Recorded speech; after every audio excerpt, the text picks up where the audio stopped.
Hello everyone, welcome to this series of science lessons. In this presentation, we will study about respiration in organisms. Respiration in organisms. Why do we respire? We know that as a cell is the smallest structural and functional unit of an organisms. Cell is like a brick, number of bricks, pillars and concrete make up a building. Similarly, cells make up human body. Each cell of an organism performs certain functions such as nutrition, transport, excretion and reproduction.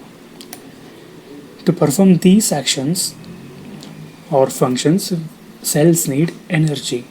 Even when we are eating, even when we are running, sleeping or even when we are sitting idle, we require energy.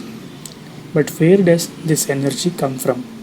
The food has stored energy which releases during respiration. All living organisms respire to get energy from food. Atmospheric air contains oxygen. When we inhale oxygen as well. When we breathe out carbon dioxide. We breathe out air which is rich in carbon dioxide. The air we breathe in, that is the oxygen that we breathe in, will be transported to all parts of the body and ultimately to the cells. In cells, oxygen helps to break down food. The process of breakdown of food in the cell with the release of energy is called cellular respiration. Cellular respiration takes place in the cells of all living organisms. Here we can see glucose that is present in our body. In the presence of oxygen, we will get carbon dioxide, that is what we exhale, plus water. Water is a good byproduct that will be retained in the body and we will get energy. There are two types of respiration. One is aerobic respiration and other is anaerobic respiration.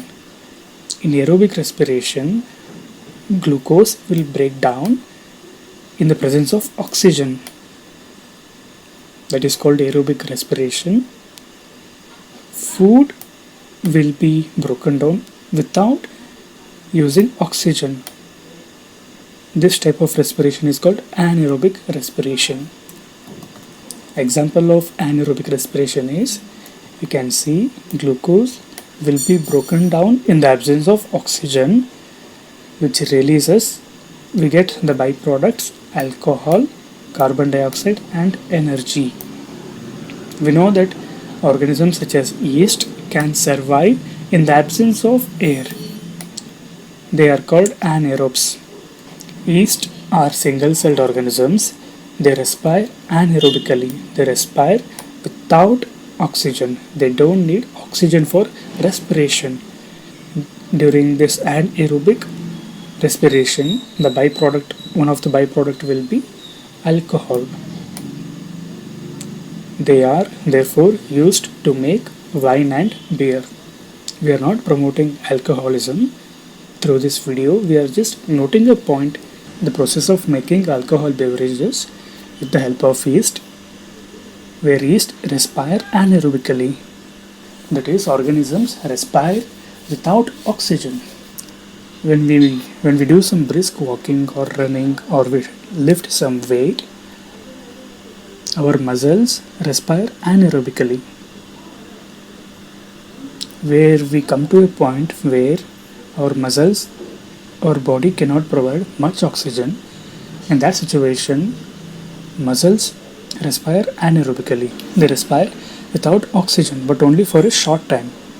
Where this temporary deficiency of oxygen during heavy exercise, anaerobic respiration takes place in the muscle cells to fulfill the demand of energy. You can see glucose in the muscles. In the absence of oxygen, we will get lactic acid and energy. This is for temporary duration. Sometimes we feel muscle cramps after heavy exercise. One of the reasons for these cramps could be muscle cells respire anaerobically. The partial breakdown of glucose produces lactic acid. You can see lactic acid is produced in anaerobic respiration. In some studies, scientists noticed that accumulation of lactic acid may cause muscle cramps. It is not sure yet. Breathing. Breathing means taking in air which is rich in oxygen and giving out air which is rich in carbon dioxide with the help of respiratory organs. Taking in of air that is rich in oxygen into the body is called inhalation. Giving out air which is rich in carbon dioxide is called exhalation. This is a continuous involuntary process. The number of times a person breathes in a minute is termed as breathing rate. How do we breathe? Normally, we take air which is rich in oxygen through our nostrils. When we inhale air, it passes through our nostril into nasal cavity.